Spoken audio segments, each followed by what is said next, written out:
could release the aid or he could break the law. He chose to break the law. He was so determined to turn up the pressure on Ukraine that he kept the hold for no legitimate purpose and without any congressional notification for long enough to violate the law. The concerns from OMB and DOD were ultimately accurate. As has been mentioned just last week, the Nonpartisan Government Accountability Office found that President Trump broke the law by implementing the hold and in failing to notify Congress about it. Because of the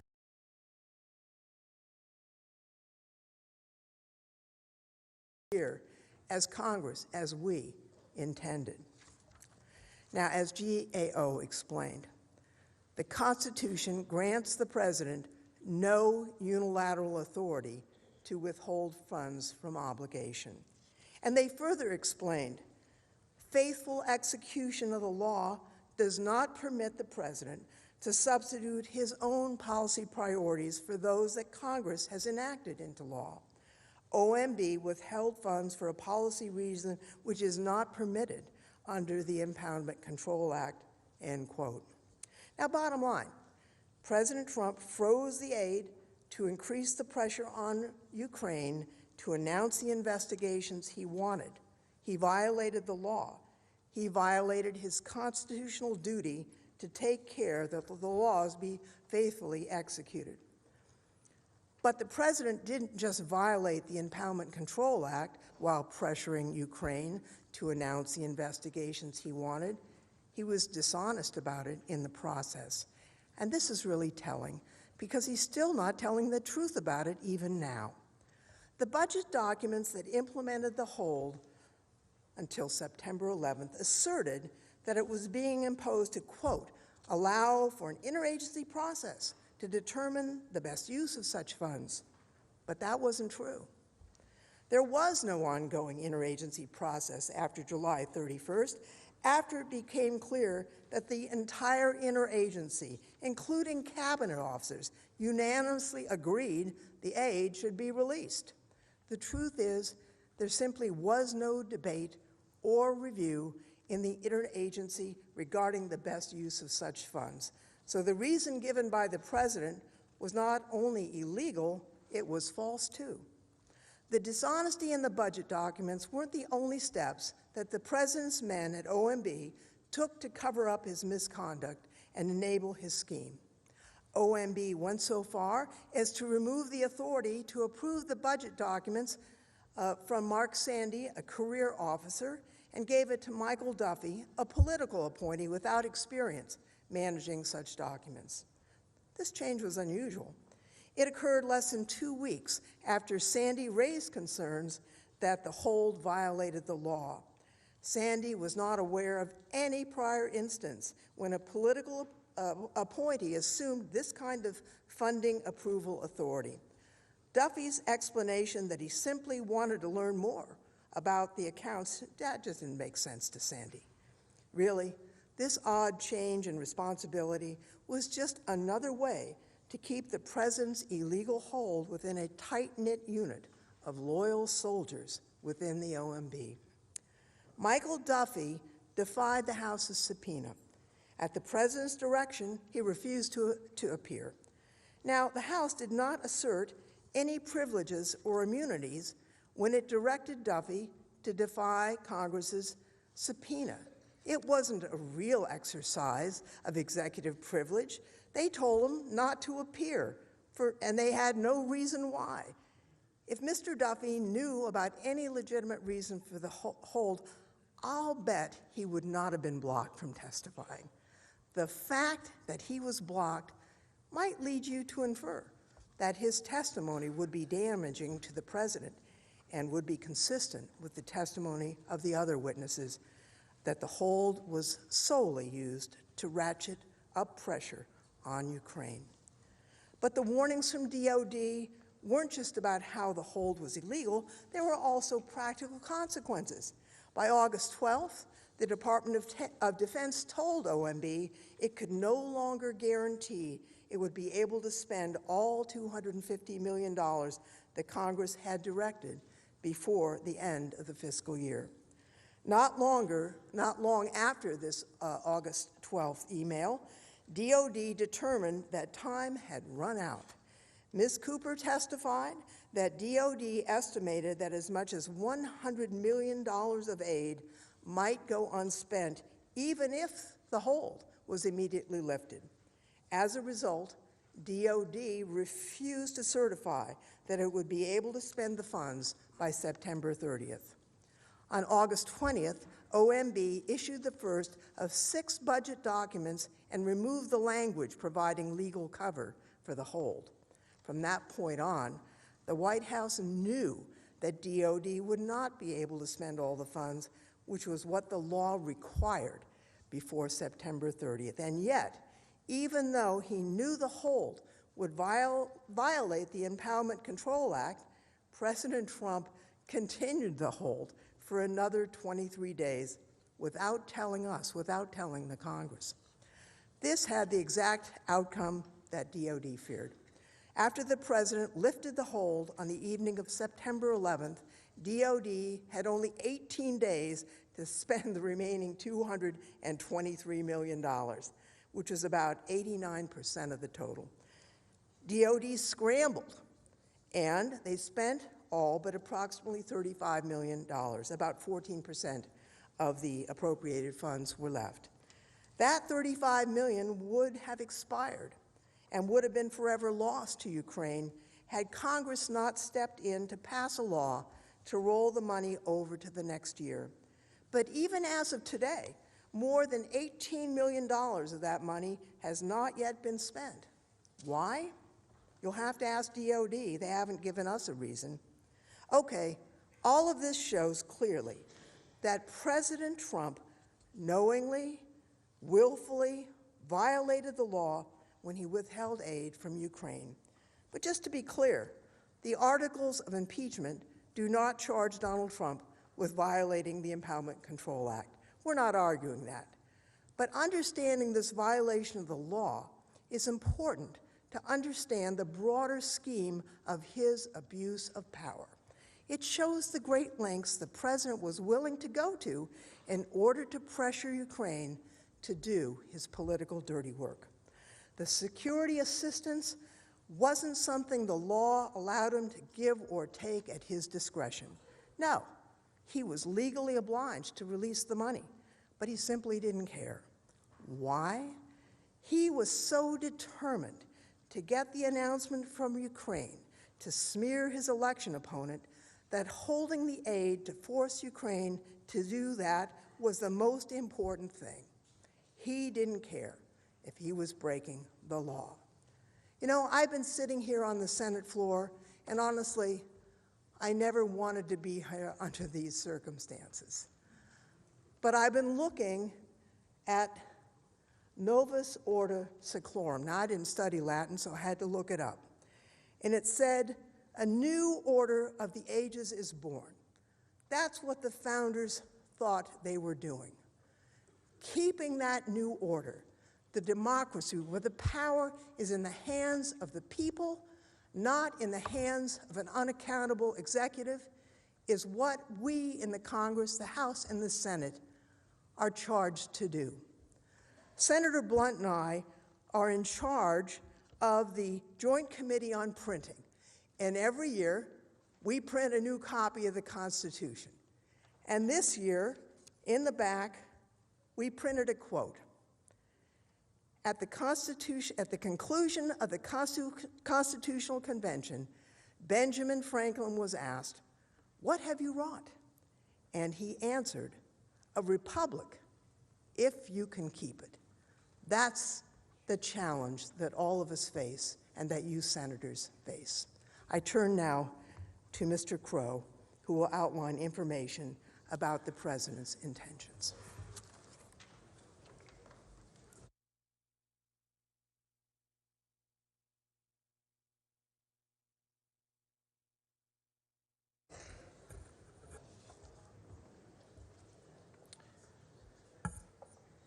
Mr. Chief Justice, members of the Senate, counsel for the President, just bear with us a little while longer. I promise we are almost there.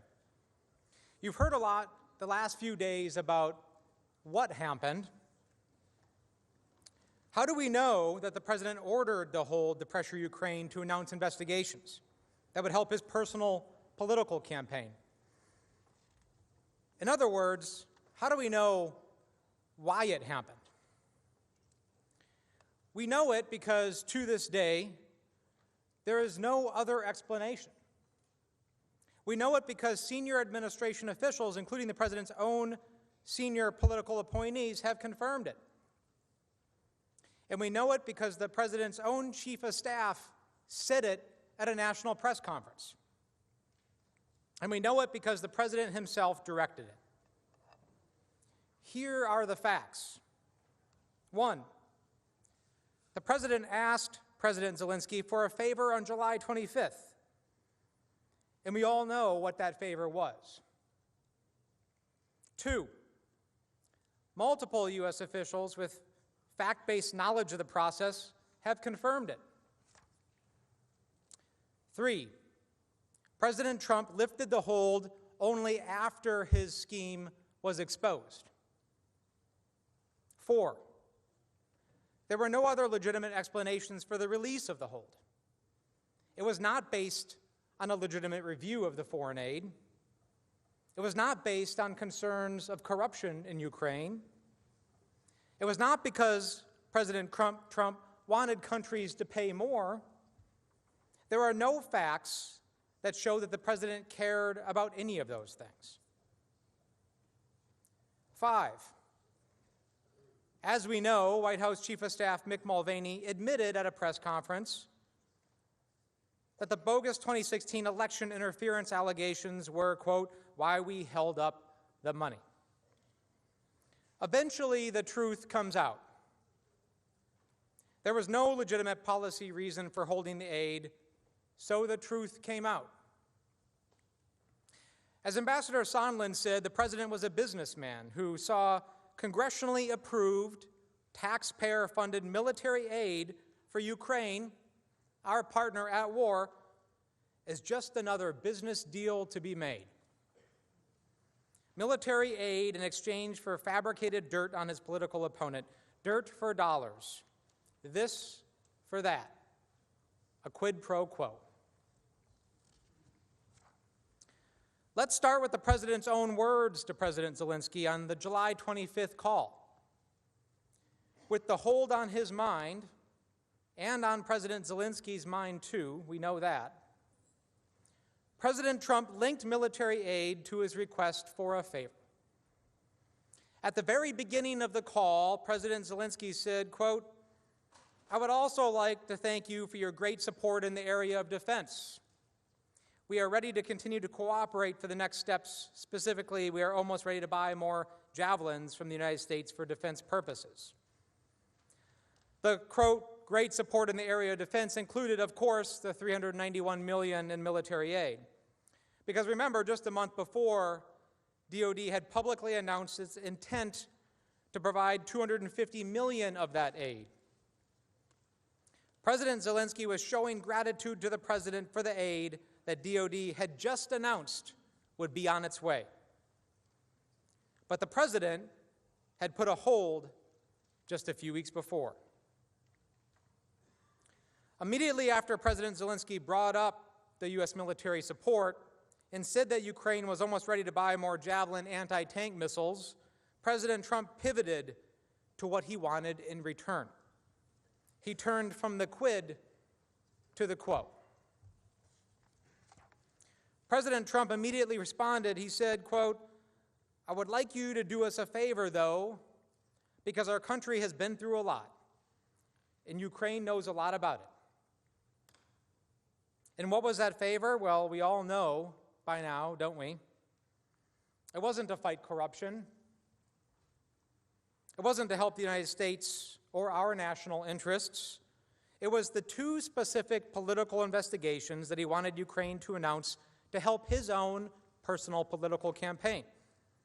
President Trump's quick pivot from the critical military aid he knew that Ukraine desperately needed to the investigations that would benefit him personally speaks volumes. by bringing up the investigations immediately after President Zelensky raised the issue of military support, he linked the two issues. And U.S. officials listening to the call also made that connection. Here's what Jennifer Williams, Vice President Pence's aide, testified. But I was struck by something else you said in your deposition. You said that it shed some light on possible other motivations behind a security assistance hold. What did you mean by that? Mr. Chairman, I was asked during the closed-door testimony how I felt about the call, and in reflecting on what I was thinking in that moment, it was the first time I had heard internally the President reference particular investigations that previously I had only heard about through Mr. Giuliani's press interviews in press reporting. So in that moment, it was not clear whether there was a direct connection or linkage between the ongoing hold on security assistance and what the President may be asking President Zelensky to undertake in regard to investigations. So it was noteworthy in that regard. I did not have enough information to draw any firm conclusions. But it raised a question in your mind as to whether the two were related. It was the first I had heard of any requests of Ukraine which were that specific in nature. So it was noteworthy to me in that regard. In fact, the hold was formally implemented by OMB the very day of the call. Just hours after the call between President Trump and President Zelensky, Duffy sent an email to senior DoD officials instructing them to put a hold on the security aid. He said, he underscored, quote, "Given the sensitive nature of the request, I appreciate your keeping that information closely held to those who need to know to execute the direction." In other words, don't tell anybody about it. If the President ordered the hold for a legitimate policy reason, then why did he want to hide it from the rest of the administration? President Trump has obstructed Congress's ability to get those answers. We would like to ask Duffy why they wanted to keep it quiet. There's more evidence, of course, a lot more. In fact, there's so much evidence that, according to witnesses, the fact that the security assistance was conditioned on investigations became as clear as 2 + 2 = 4. Everyone knew it. Indeed, with no explanation for the hold, unanimous support for its release in the administration, and ongoing efforts by the President's top advisors to pressure Ukraine into announcing the investigations by holding up the White House meeting, it became crystal clear, as confirmed by multiple witnesses, that the only reason for the hold was to put additional pressure on Ukraine. David Holmes, the senior official at the U.S. Embassy in Kyiv, explained. Mr. Holmes, you have testified that by late August you had a clear impression that the security assistance hold was somehow connected to the investigations that President Trump wanted. How did you conclude that? How did you reach that clear conclusion? Sir, we've been hearing about the investigation since March, months before, and we've been. President Zelensky had received a congratulatory letter from the president saying he'd be pleased to meet him following his inauguration in May. And we hadn't been able to get that meeting, and then the security hold came up with no explanation. And I'd be surprised if any of the Ukrainians, you said earlier, we discussed earlier, sophisticated people, when they received no explanation for why that hold was in place, they wouldn't have drawn that conclusion. Because the investigations were still being pursued? Correct. And the hold was still remaining without explanation? Correct. So this, to you, was the only logical conclusion that you could reach? Correct. Sort of like 2 + 2 = 4? Exactly. And Ambassador Sondland said the same thing. Is this kind of a 2 + 2 = 4 conclusion that you reached? Pretty much. Is the only logical conclusion to you that, given all of these factors, that the aid was also a part of this quid pro quo? Yep. Ambassador Sondland didn't reach that conclusion based only on common sense. It was confirmed by Secretary Pompeo and Vice President Pence, too. So let's begin with what Secretary Pompeo knew about the link between the investigations and the aid. In front of you is an email. At the end of August, before President Trump canceled his trip to Warsaw to meet with President Zelensky, Sondland sent an email to Secretary Pompeo in which he proposed a pull-aside between President Zelensky and President Trump at the proposed meeting in Warsaw. 3 minutes later, Secretary Pompeo replied, "Yes." That's it. Ambassador Sondland explained the email in his testimony. Later in August, you told Secretary Pompeo that President Zelensky would be prepared to tell President Trump that his new justice officials would be able to announce matters of interest to the president, which could break the logjam. When you say matters of interest to the president, you mean the investigations that President Trump wanted. Is that right? Correct. And that involved 2016 and Burisma or the Bidens. 2016 and Burisma. And when you're talking here about breaking the logjam, you're talking about the logjam over the security assistance, correct? I was talking logjam generically because nothing was moving. But that included the security assistance, did it not? Correct. And based on the context of that email, this was not the first time you had discussed these investigations with Secretary Pompeo, was it? No.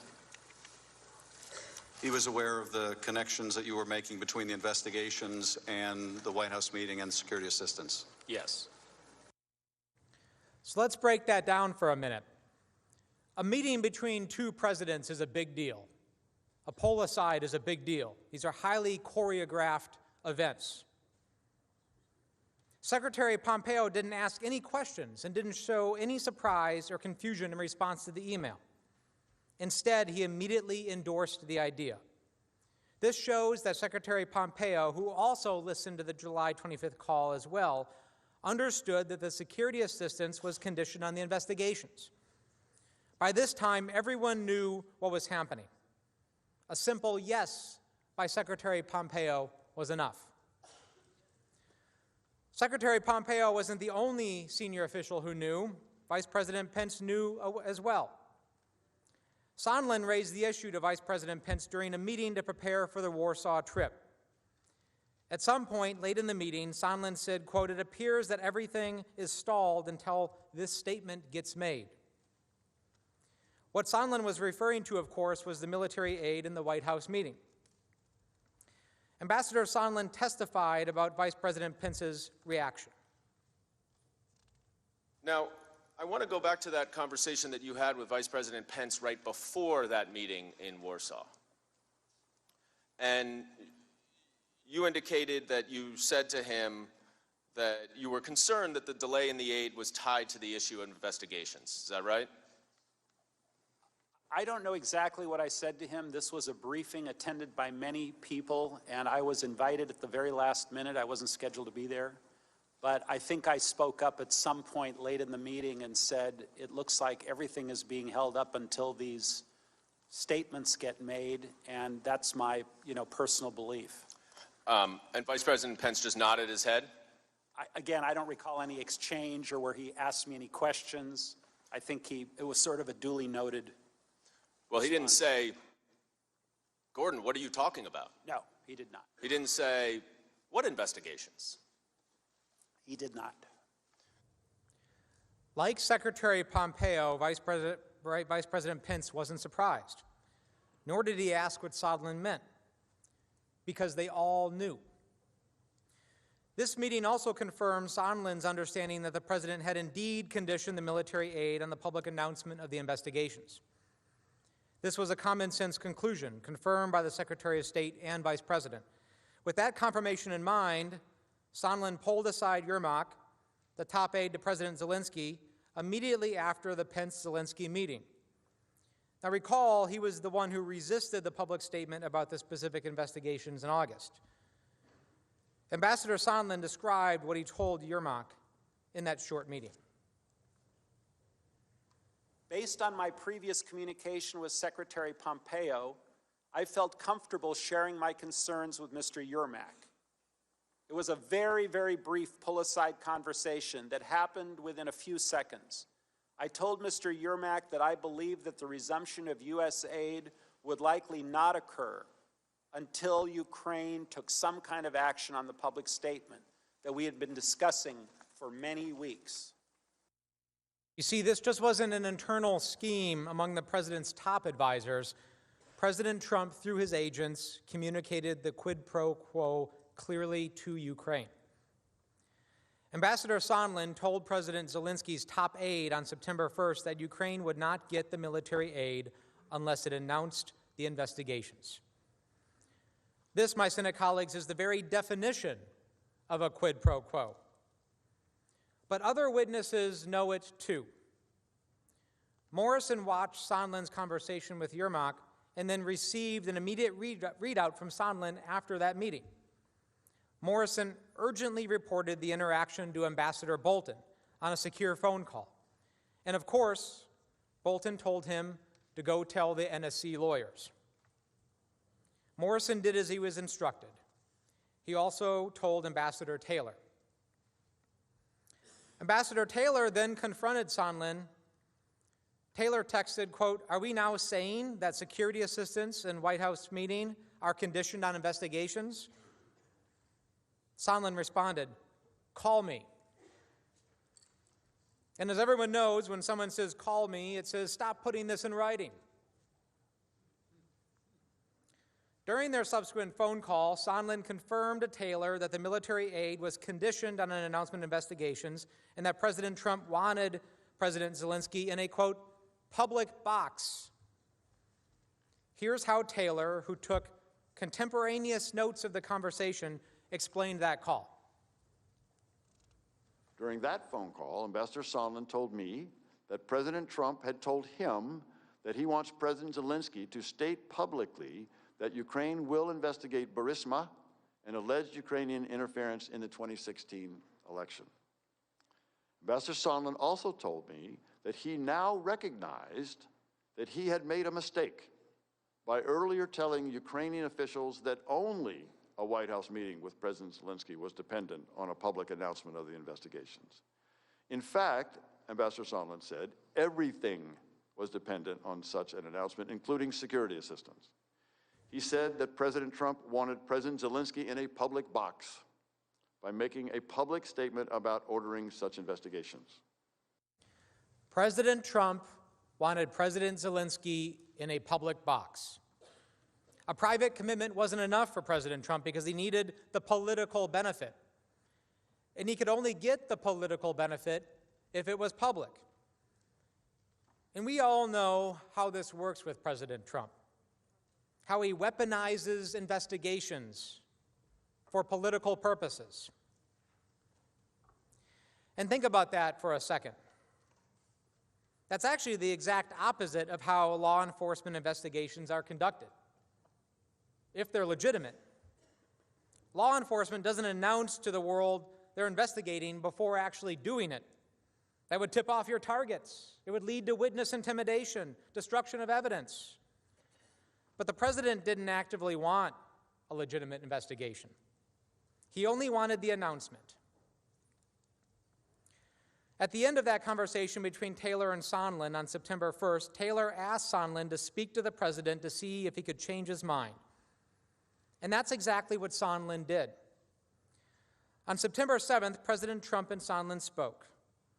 We know the call was on September 7th for 4 reasons. First, Morrison testified that he had a conversation with Sondland on September 7th about Sondland's discussion with the president. Second, Morrison told Taylor about this conversation on September 7th.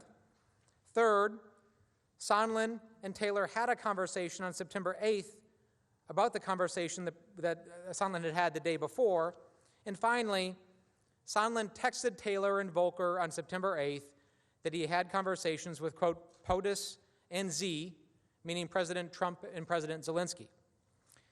And so we know that the conversations must have happened before the morning of September 8th when that text was sent. For his part, Sondland, who doesn't take notes, also recalled that on that call he simply asked President Trump an open-ended question about what he wanted from Ukraine. And President Trump immediately responded, "I want no quid pro quo."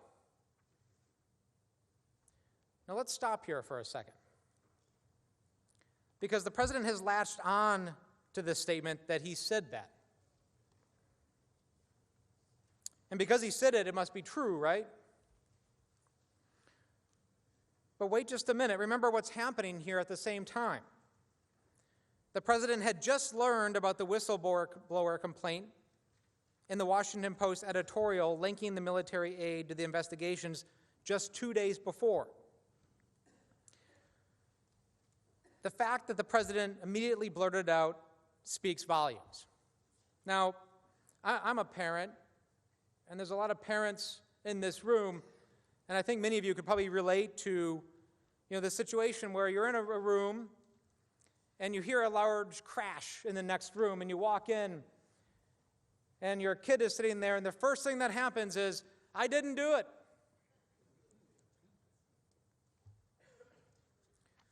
But there's more.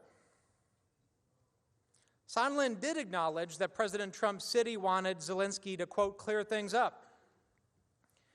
You will no doubt hear a lot from the President's counsel that Sondland testified no one in the world told him that there was a quid pro quo, including President Trump. And of course that's right, because people engaging in misconduct don't usually admit it. But we know exactly what the President told Sondland. We know it from the testimony of Tim Morrison and Ambassador Taylor. We know it because Sondland testified that his own conclusion that there was a quid pro quo was confirmed by his conversation with President Trump. And we know it because Sondland relayed the exact message to President Zelensky right after he spoke to President Trump. Now keep in mind that Sondland does not take notes, and he readily admitted that if he could have seen his own documents prior to testifying, he would have remembered more. But Morrison and Taylor took extensive notes at the time and testified based on those notes. And Sondland, and this is important, Sondland said he did not dispute any of the accounts of Morrison and Taylor. So let's look at what Morrison and Taylor said about that September 7 phone call. Here is Tim Morrison's understanding of the Trump-Sondland call. Now, a few days later, on September 7th, you spoke again to Ambassador Sondland, who told you that he had just gotten off the phone with President Trump. Isn't that right?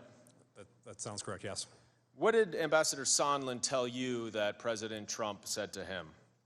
If I recall this conversation correctly, this was where Ambassador Sondland related that there was no quid pro quo, but President Zelensky had to make the statement and that he had to want to do it. And by that point, did you understand that the statement related to the Biden and 2016 investigations? I think I did, yes. And that was essentially a condition for the security assistance to be released? I understood that that's what Ambassador Sondland believed. After speaking with President Trump? That's what he represented. And here is the consistent recollection of how Ambassador Taylor described his understanding of the call. First, here is what we heard from Mr. Morrison. According to Mr. Morrison, President Trump told Ambassador Sondland he was not asking for a quid pro quo. But President Trump did insist that President Zelensky go to a microphone and say he is opening investigations of Biden and 2016 election interference, and that President Zelensky should want to do this himself. And here is Ambassador Taylor explaining what Sondland himself told Taylor about what took place on that Sondland-Trump call a day later. He confirmed that he had talked to President Trump, as I had suggested a week earlier, but that President Trump was adamant that President Zelensky himself had to clear things up and do it in public. President Trump said it was not a quid pro quo. Like Sondland, both Taylor and Morrison recalled that President Trump said that he did not want a quid pro quo.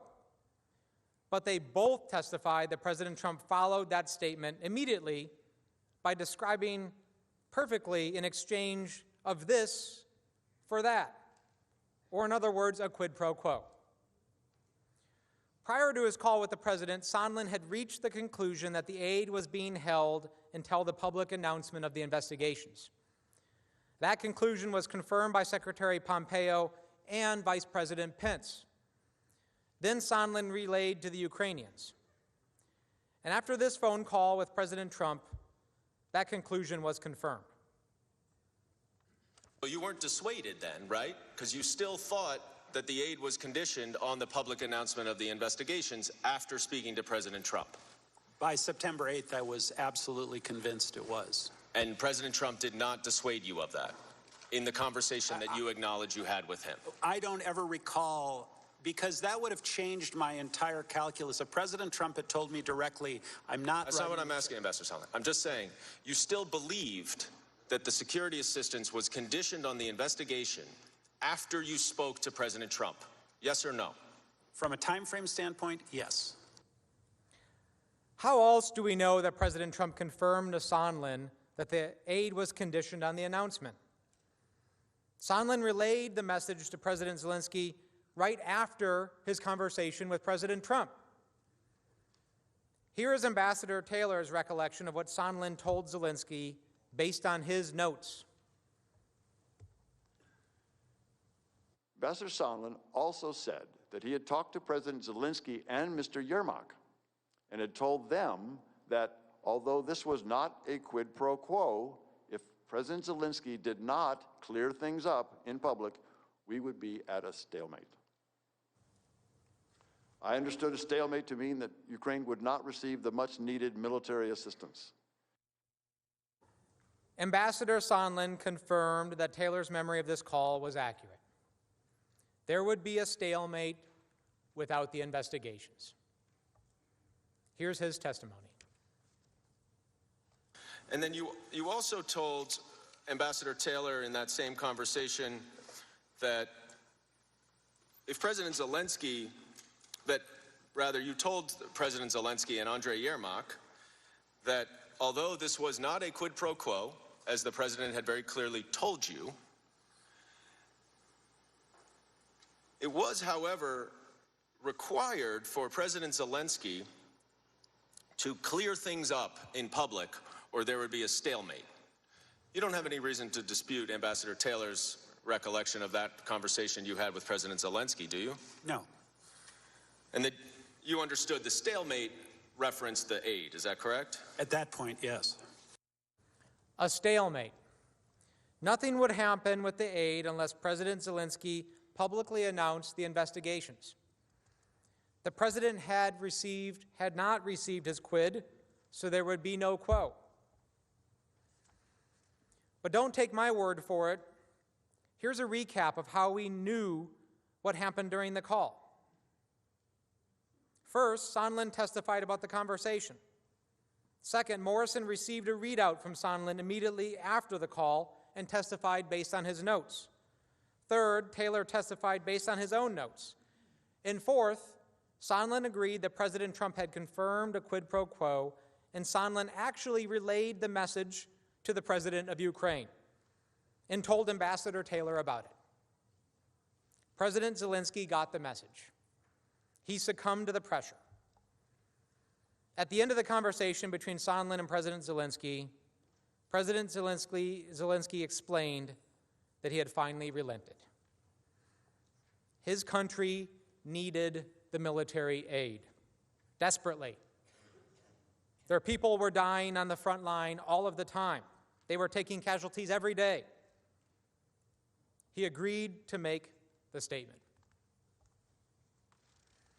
Ambassador Sondland said that this conversation concluded with President Zelensky agreeing to make a public statement in an interview on CNN.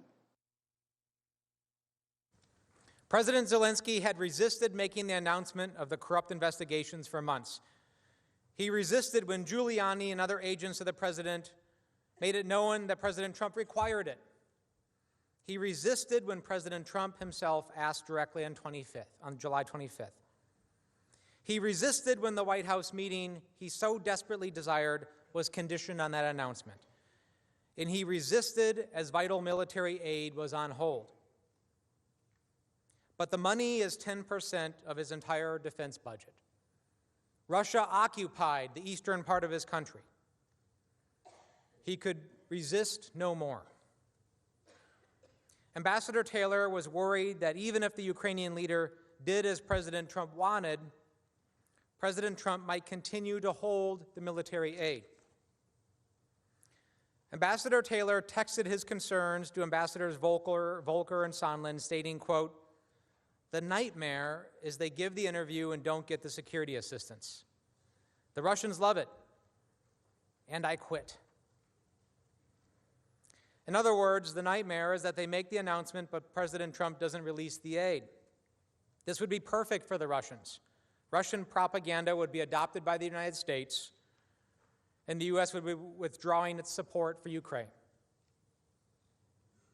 On September 9th, Ambassador Taylor reiterated his concerns about the president's quid pro quo in another series of text messages with Ambassadors Volker and Sondland. Ambassador Taylor said, quote, "The message to the Ukrainians and Russians we send with the decision on security assistance is key.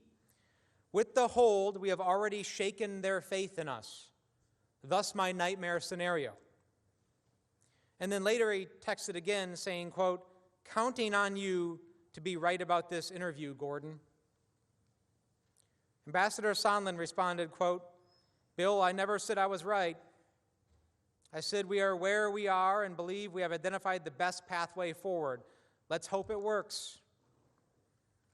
And Ambassador Taylor replied, quote, "As I said on the phone, I think it's crazy to withhold security assistance for help with a political campaign." Here it is, once again, in clear text message between 3 U.S. officials. It's crazy to withhold security assistance for help with a political campaign. Think about that. If there was no quid pro quo, then why did everybody know about it? Well, Ambassador Taylor told us why too. Here's his testimony. As I said on the phone, I think it's crazy to withhold security assistance for help with a political campaign. What did you mean when you said you thought it was crazy? Ms. Coleman, I meant that because of the importance of security assistance that we had just described and had a conversation with the chairman, because that was so important, that security assistance was so important for Ukraine as well as our own national interest, to withhold that assistance for no good reason other than help with a political campaign made no sense. It was counterproductive to all of what we had been trying to do. It was illogical. It could not be explained. It was crazy. When you say all of what we were trying to do, what do you mean by we?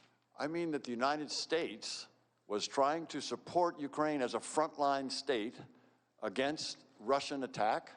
And again, the whole notion of a rules-based order was being threatened by the Russians in Ukraine. So our security assistance was designed to support Ukraine. That's it. It was not just the United States. It was all of our allies. When you reference help with a political campaign in this text message, what did you mean? I meant that the investigation of Burisma and the Bidens was clearly identified by Mr. Giuliani in public for months as a way to get information on the 2 Bidens. Now that testimony is really clear, and it makes sense. It's consistent with all of the evidence you've seen here today. That's a quid pro quo as clear as 2 + 2 = 4. And what happened next also makes sense. Sondland got scared. Taylor was making clear that he didn't agree with the scheme. In response to Taylor's text message that it was, quote, crazy to withhold security assistance for help with a political campaign, Sondland repeated again the false denial of a quid pro quo. At 5:17 a.m., Sondland responded to Taylor, quote, Bill, I believe you are incorrect about President Trump's intentions. The president has been crystal clear, no quid pro quos of any kind. The president is trying to evaluate whether Ukraine is truly going to adopt the transparency and reforms that President Zelensky promised during his campaign. I suggest we stop the back and forth by text. If you still have concerns, I recommend you give Lisa Kinna, or S, that's Secretary Pompeo, a call to discuss them directly. Thanks. Now, that text message says very clearly that there are no quid pro quos of any kind. So end of story, right? Case closed. But Sondland's testimony revealed this text and the president's denial were false. Just like President Trump, when Ambassador Sondland thought he was getting caught, he got nervous. And he wanted to deny it in writing to cover his tracks. That's why he suddenly says, quote, I suggest we stop the back and forth by text. Again, quit putting this in writing. We know that Sondland's denial in the text was false because later, when he was under oath, under penalty of perjury, he actually said a quid pro quo did exist. Was there a quid pro quo? As I testified previously, with regard to the requested White House call and the White House meeting, the answer is yes. The answer is yes. It's clear that President Trump himself confirmed that the aid was conditioned on the public announcement of the investigations that the president wanted. To get Ukraine to help him with his re-election campaign, the President of the United States violated the law by withholding nearly $400 million of taxpayer dollars intended to fight Russia. He put his own interests over the country. And that is why we are here. Now, Mr. Chief Justice and members of the Senate, in deference to our proposed schedule and in the late hour, I'm now going to yield to my colleague, Mr. Schiff, to provide a brief recap of today, and then we will begin again in the morning.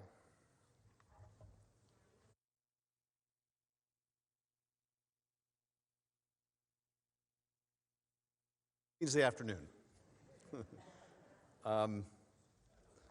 Senators, Chief Justice, President's Counsel, it's been a long day, and we start out the day with the chaplain asking for empathetic listening.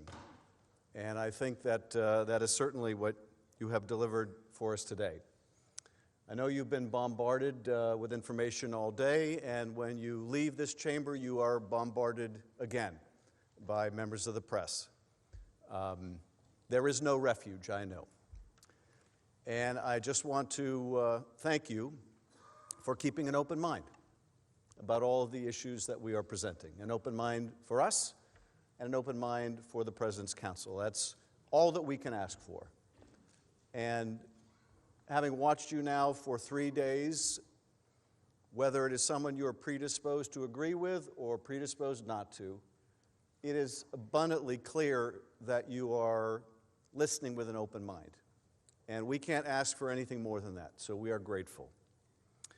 At the beginning of the trial, you may have seen the President tweeted. Now, tweeted a lot, but tweeted a common refrain, read the transcript. So I thought at the end of the evening, I would join in the President's request that you reread the transcript. Because now that you know a lot more of the facts of this scheme, it reveals a lot more about that conversation. And let me just point out a few things that may have escaped your attention about that transcript, which is not really a transcript because it's not complete. let me just tell you a few things that may have escaped your attention about that call record. Now, we've already talked about, and I won't go into it again, the pivotal sections where he talks about CrowdStrike, and he asks for that favor, and he wants the investigation of the Bidens. There is a lot more to that call now that you know so much more about that scheme. Let me just point out a few things that really struck my attention. Early in the call, President Zelensky says, "We brought in many new people, many new people.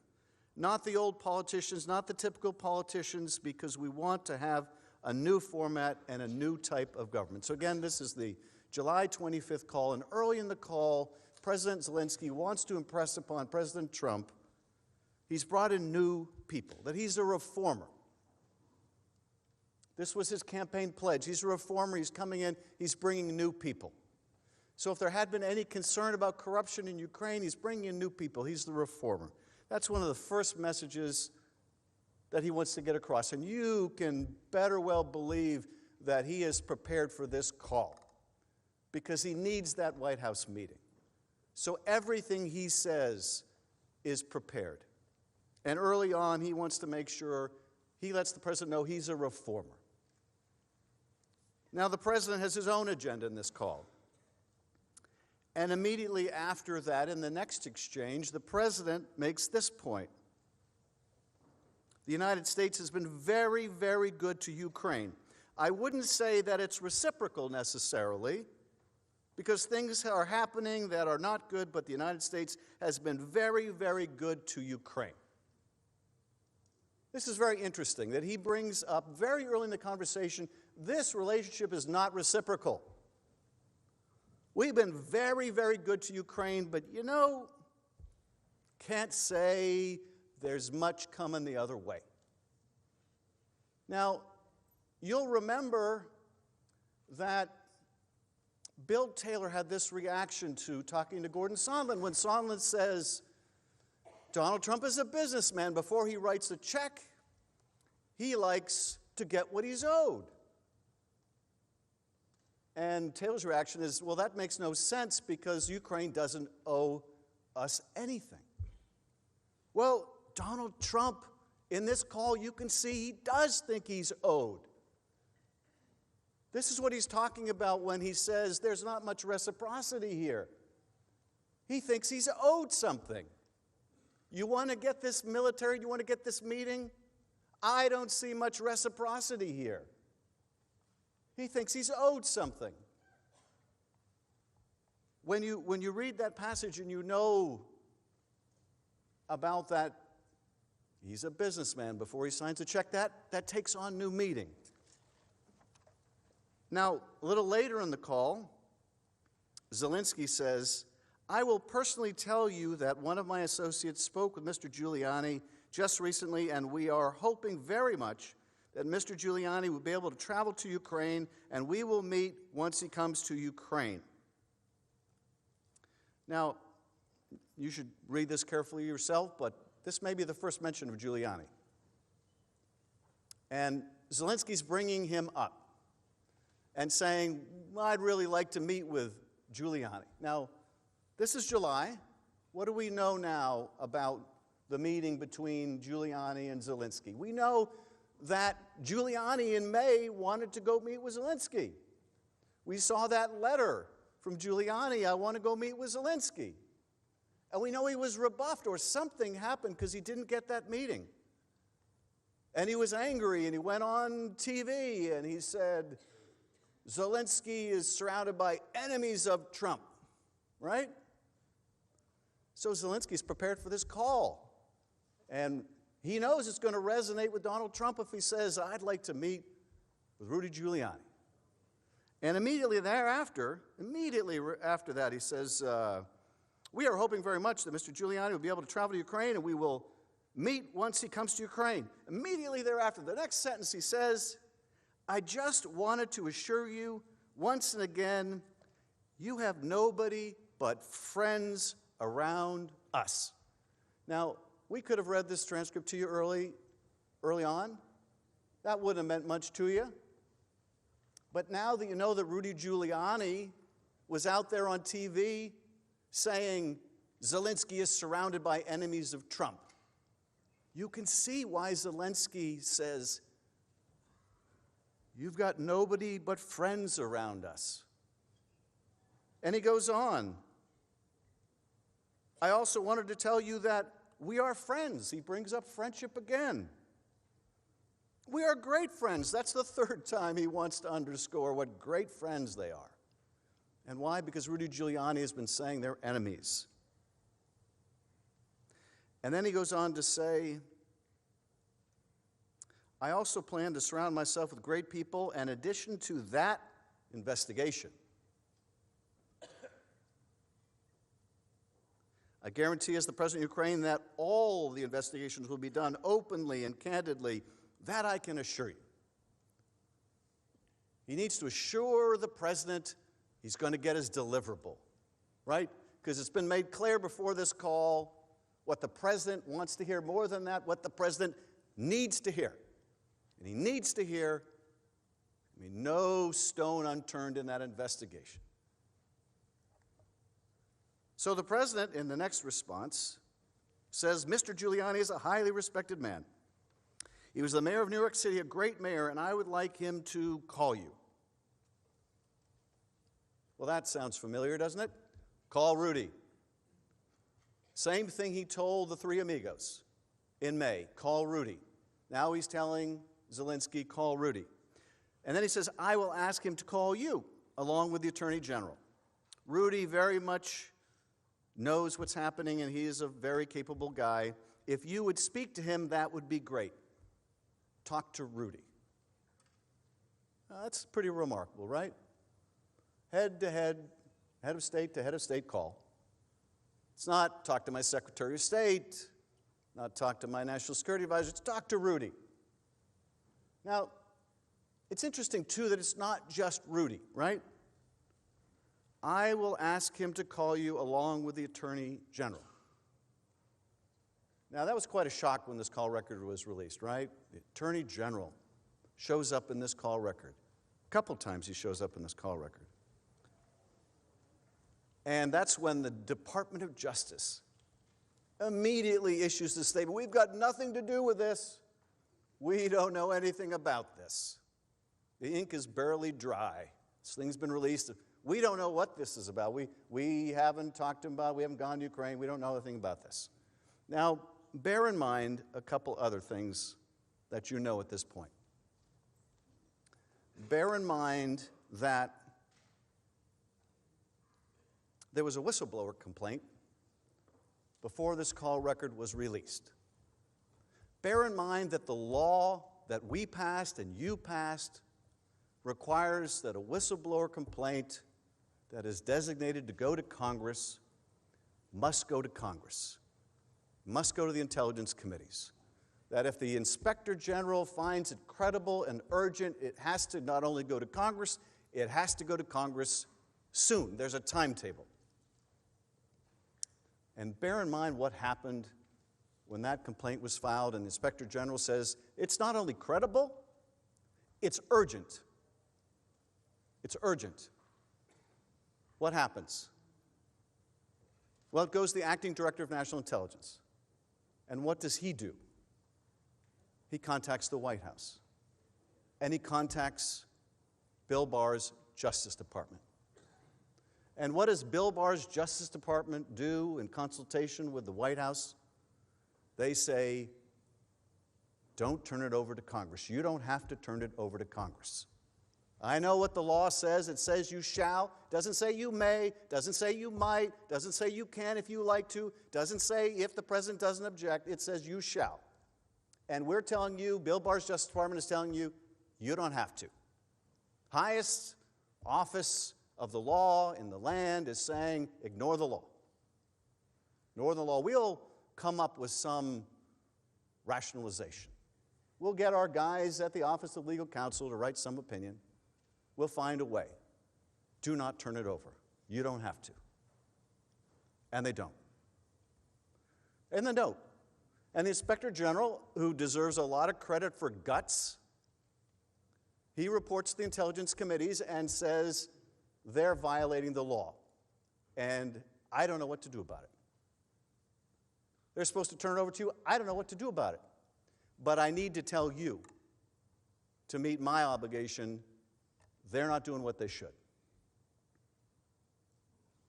And so we subpoena the Director of National Intelligence. And we make it clear to the National Intelligence, Director of National Intelligence, he's going to have to come before Congress in an open hearing and explain why he's the first acting director to refuse to turn a complaint over to Congress. And the investigations are opened.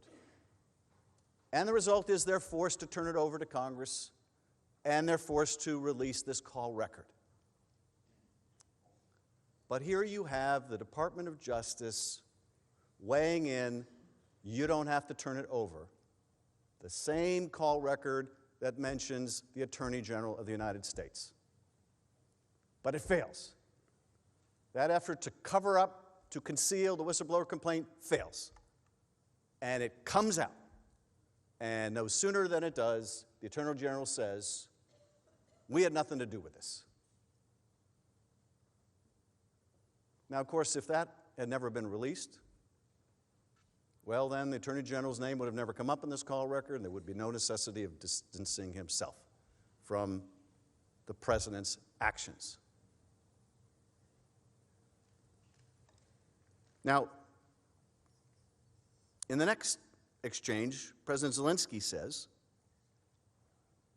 that he's going to have a new prosecutor general, and he or she will look into the situation specifically to the company that you mentioned in this issue. Now, this is also interesting. The company that you mentioned in this issue.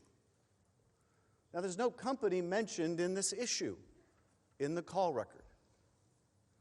But, of course, you've seen now testimony from two witnesses who were on that call that Burisma was mentioned.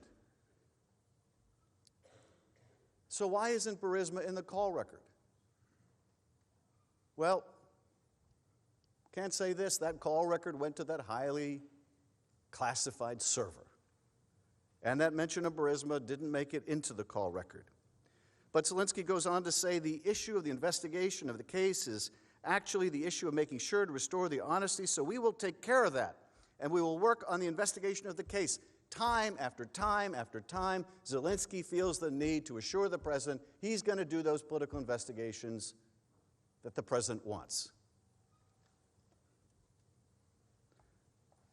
In the next exchange, the president, after Zelensky says this, the president says, I will have Mr. Giuliani give you a call, and I'm also going to have Attorney General Barr call, and we will get to the bottom of it. I think, you can count, don't take my word, but I think there's no one who comes up more in this call record than Rudy Giuliani, which tells us something. Now, in the next exchange, Zelensky says, among other things, I also wanted to thank you for your invitation to visit the United States, specifically Washington, D.C. On the other hand, I also want to ensure you that we will be very serious about the case, and we will work on the investigation. So here, in the same way that earlier in the conversation, Zelensky brings up those weapons, those javelins he needs, and the president immediately says, I have a favor. So military assistance, I have a favor. Here Zelensky says, I want to thank you for your invitation to come visit. I also want to assure you we're serious about doing the investigation. Clearly, he is linking the two, and of course, he's linking the two because he's told the two are linked before the call. And he's conveying to the president, I got the message. Now, the president, in the next exchange, says, I will tell Rudy and Attorney General Barr to call. Again, let's make sure there's no misunderstanding here. I'm going to have them call. I want you in touch with Rudy Giuliani and the Attorney General. I will tell Rudy and the Attorney General Barr to call. Thank you. Whenever you would like to come to the White House, feel free to call. I'm going to have you talk to Rudy and the Attorney General, and by the way, anytime you want to come to the White House, just call. Give us a date and we'll work that out. I look forward to seeing you. And then Zelensky says, thank you very much. I would be very happy to come. I'm looking forward to our meeting. Again and again, Zelensky's ask. What he goes into that call wanting is the meeting. You could tell what he was prepared for. He was prepared for the request for investigations. He knew what he had to promise, and he knew what he wanted to obtain, and that was the visit. Now, you also saw in that video that rather sad video, yes, sort of humorous but sad too, of Zelensky and President Trump at the UN, where he's saying, I still haven't gotten that meeting. And I can tell you something, and this is what is so frightening about these circumstances. If we hadn't discovered all this, he would likely be saying at that UN meeting, we're still waiting on that military aid. Yeah, we forced the aid to be released because the president got caught. But even now, our ally can't get his foot in the door. Even now, our ally can't get his foot in the door. And this brings me to the last point I want to make tonight, which is, when we're done, we believe that we will have made the case overwhelmingly of the president's guilt. That is, he's done what he's charged with. He withheld the money, he withheld the meeting, he used it to coerce Ukraine to do these political investigations, he covered it up, he obstructed us, he's trying to obstruct you, and he's violated the Constitution. But I want to address one other thing tonight. Okay, he's guilty. Okay, he's guilty. Does he really need to be removed? Does he really need to be removed? We have an election coming up. Does he really need to be removed? He's guilty. Is there really any doubt about this? Do we really have any doubt about the facts here? Does anybody really question whether the president is capable of what he's charged with? No one is really making the argument Donald Trump would never do such a thing. Because of course we know that he would, and of course we know that he did. It's a somewhat different question, though, to ask, okay, it's pretty obvious, whether we can say it publicly or we can't say it publicly, we all know what we're dealing here with this president. But does he really need to be removed? And this is why he needs to be removed. Donald Trump chose Rudy Giuliani over his own intelligence agencies. He chose Rudy Giuliani over his own FBI director. He chose Rudy Giuliani over his own national security advisors. When all of them were telling him this Ukraine 2016 stuff is kooky, crazy Russian propaganda, he chose not to believe them. He chose to believe Rudy Giuliani. That makes him dangerous to us, to our country. That was Donald Trump's choice. Now, why would Donald Trump believe a man like Rudy Giuliani over a man like Christopher Wray? Okay? Why would anyone in their right mind believe Rudy Giuliani over Christopher Wray?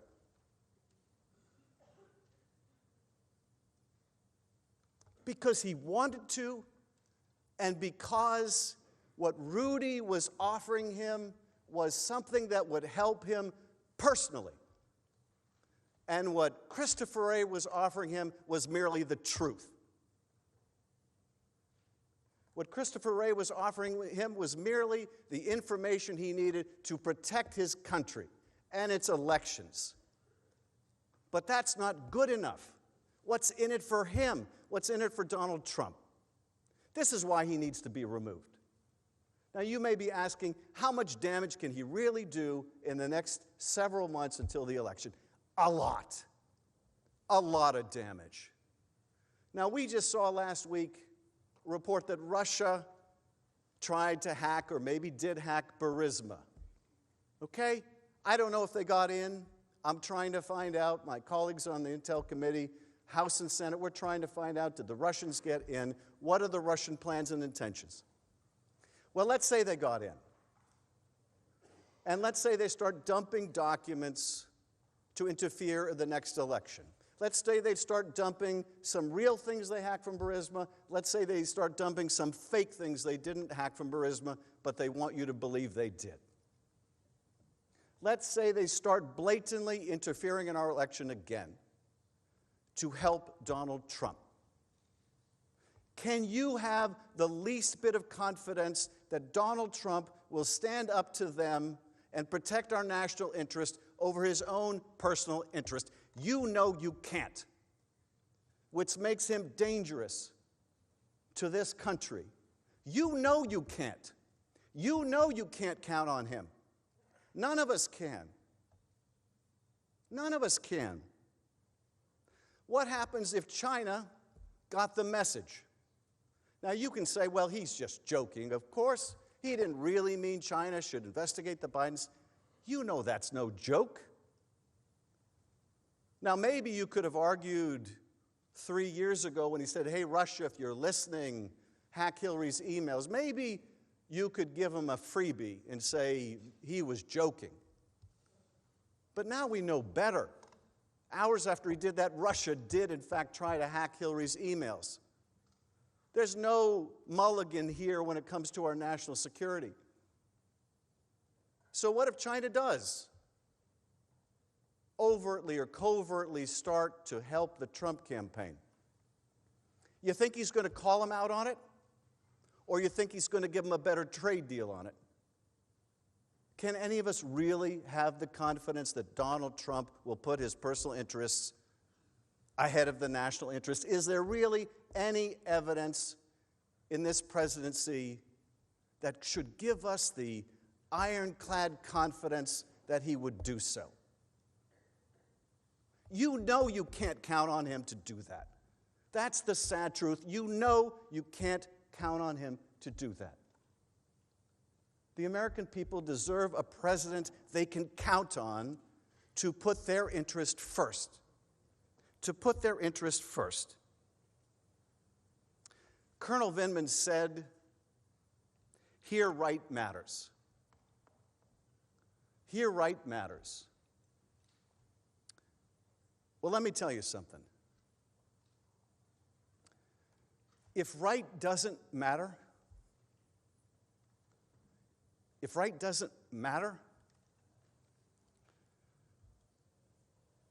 doesn't matter how good the Constitution is. It doesn't matter how brilliant the framers were.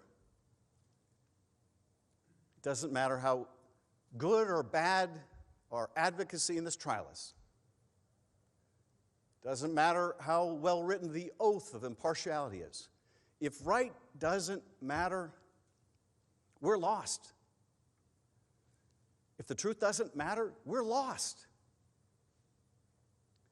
The framers couldn't protect us from ourselves if right and truth don't matter. And you know that what he did was not right. You know, that's what they do in the old country that Colonel Vindman's father came from, or the old country that my great-grandfather came from, or the old countries that your ancestors came from, or maybe you came from. But here, right is supposed to matter. It's what's made us the greatest nation on earth. No constitution can protect us.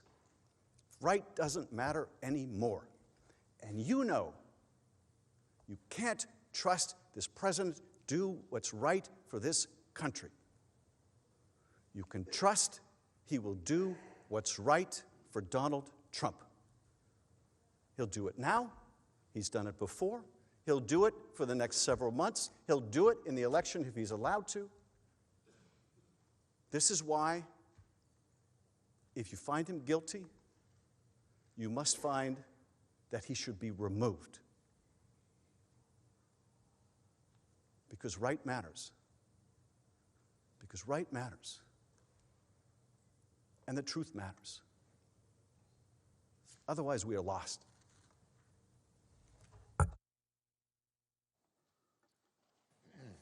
Mr. Chief Majority Justice, Leader is recognized. I ask unanimous consent that the trial adjourn until 1 p.m. Friday, January the 24th, and that this order also constitute the adjournment of the Senate. Without objection, so ordered.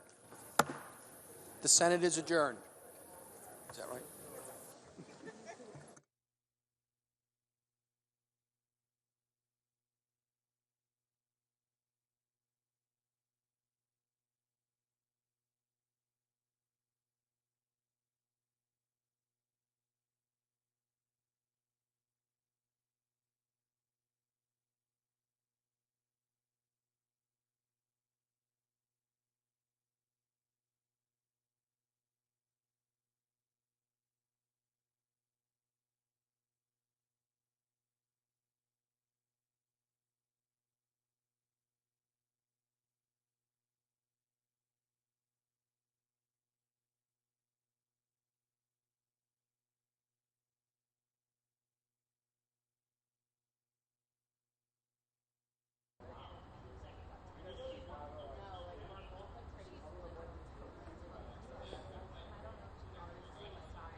So after 2 days of listening to this, Yep.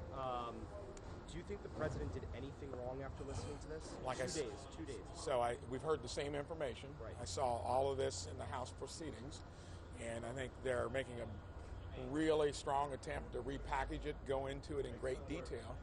But I think for most, me, and I think I reflect most Republicans' point of view, that when it comes to quid pro quo, which they keep constantly trying to build the case around, when you look at it broadly, the talk about an investigation in the meeting, neither one occurred. The aid was released, and Zelensky's on record as saying he wasn't pressured. So I'd say that's generally where all of us are coming from. You don't think a single Republican senator has been moved by anything they've said? No, because we heard all of this in the House, and I don't think that they've given us anything new to work with. So, Thank you. See you tomorrow. Mike.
like 45 minutes straight of people talking this morning. Right. We just live down here. we're like little We're subway creatures. yeah, literally subway creatures. We're starting to become fluorescent, like the lights. They're like, please bring me food and water.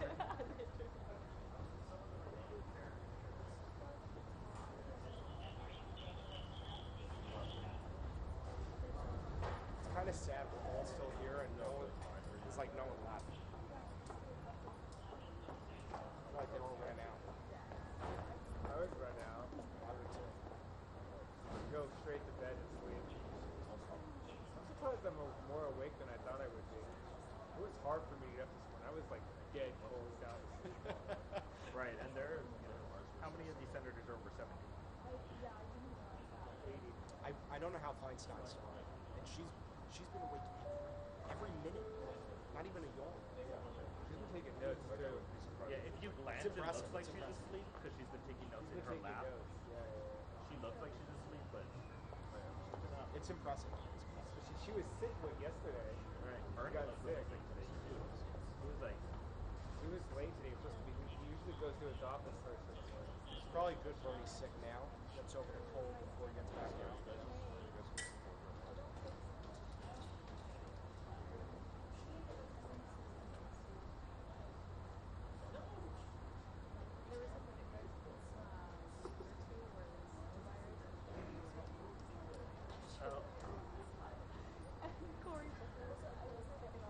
right. I remember they had to cancel out this. Got no flu. These are the classes. You go to the eye doctor? Right. Oh, you think because of the really soon?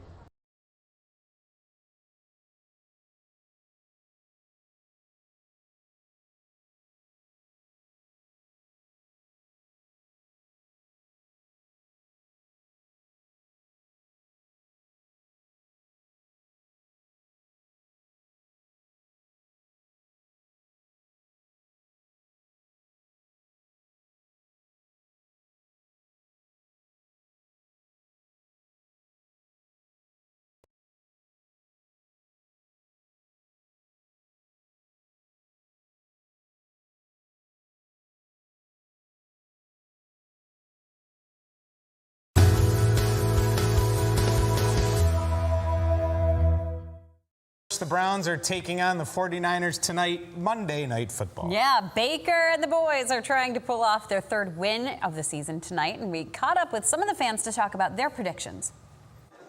It's just going to win. It's going to be a fun time. Everybody's going to do great. It's different because in the past I'm like, oh, we're traveling West Coast, but I actually feel pretty good about it. I'm not too sold on San Francisco. He's ready to play. I got to go to the bank and get some cash. I'm going to wear my helmet. Hopefully the Browns cash in on a win tonight. Get excited. That's right. Prime time Monday Night Football right here on Channel 3. Coverage starts at 7 with the pregame huddle. Kickoff at 8:15. Can't wait.